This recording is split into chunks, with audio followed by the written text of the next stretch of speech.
Mayong hapon, Mindanao. Ako si Orgil Relator. Taliwala sa staggered gataas presyo sa mga produktong petrolyo sukad sa miaging semana. Laing pagtaas sa presyo na sab ang idugang karong semanaha.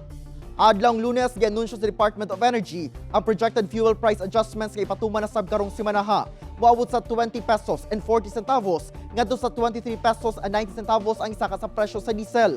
Samtang ang gasolina ana sa 12 pesos and 90 centavos ngadto na 16 pesos ug 60 centavos ang isa ka matag litro. Ug ang kerosene ana sa 6 pesos and 90 centavos ngadto sa 8 pesos ug 90 centavos ang isa ka sa matag litro. Human ang maong advisory giparayag sa mga oil companies ang ilang ipatuwang taas presyo sugod karong Marso 18. Sa pahibalo sa Shell Pilipinas Corporation ug Sea Oil Philippines Corporation, moabot sa 16 pesos and 20 centavos ang isa ka sa gasolina, samtang 6 pesos and 90 centavos matag litro sa kerosene. Samtang sa Shell, ang diesel ana sa 23 pesos and 90 centavos ang itaas ug sa Sea Oil 23 pesos ug 90 centavos matag litro ang isa ka.